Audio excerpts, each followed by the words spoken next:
Hello guys, कैसे हो आप सब। आज हम बात करने वाले हैं जितने भी बच्चों के क्वेश्चन थे कि अब एग्ज़ाम आ गया, सिलेबस नहीं हो पाया है, अब कैसे अटेम्प्ट करें, पेपर को कैसे करें, डर लग रहा है, बड़ी सारी प्रॉब्लम का फेस करना पड़ रहा है, एग्ज़ाम कैसे देंगे, रिजल्ट बेकार ना आ जाए।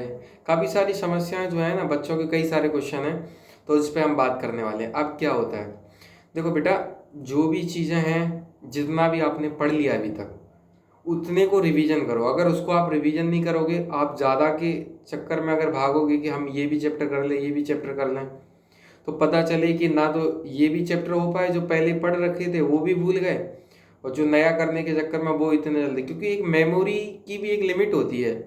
धीरे धीरे कुछ भी, अगर धीरे धीरे तुम कुछ भी चैप्टर याद करते हो, वो मेमोरी रिकॉल करती है, उसको याद करती है। लेकिन अगर तुम एक साथ उस पर बर्डन दे दोगे कि आज ही मुझे 5 चैप्टर करने, जो शायद तुम 15 दिन में करते वो 1 दिन में करना चाहते हो, तो इसलिए ऐसा बर्डन ना दें। आपने जितना भी कर लिया है, जितना भी आपने पढ़ रखा है इस समय, उसका अच्छे से रिवीजन कर लें, लिख लिख के देखें, ठीक है। और जिसकी भी एग्ज़ाम है बिंदास होके दें, ये ना समझें जितना भी पढ़ लिया है रिजल्ट अच्छा होगा। अगर तुम अच्छा बेहतर करते हो, अच्छा माइंड से जाते हो एग्ज़ाम में।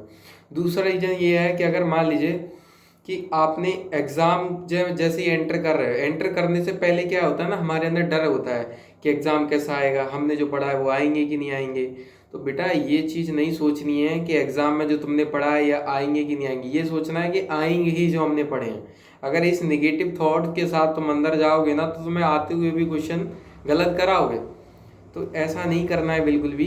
तुम्हें जो आता है उसी को रिकॉल करके जाना था, और जाने के पेपर को सबसे पहले, अगर मान लीजिए हॉल में जा रहे हो, हॉल में देखा तुमने कि ये पेपर में हमने क्वेश्चन देखे और क्वेश्चन हमारे अकॉर्डिंग नहीं आए, हमने जो पढ़ा था, तो उसमें भी घबराना नहीं है।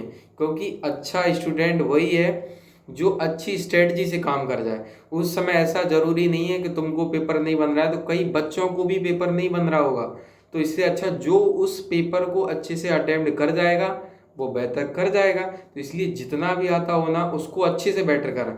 अब जो नहीं आता उसके बारे में वहाँ पे तुम हॉल में सोचने लगे कि हमें ये चैप्टर नहीं आता, हम क्या करें, ये क्वेश्चन नहीं करें। जितने आते हैं उनको तो कम से कम अच्छे से रिप्रेजेंट करो।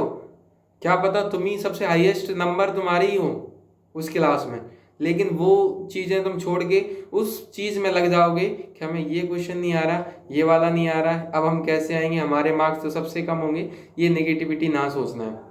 दूसरा रीजन, अगर मान लीजिए तुम्हें वो क्वेश्चन नहीं आता, क्या सोचने से वहाँ पे क्या तुम्हें बुक खुल जाएगी तुम्हारे माइंड में?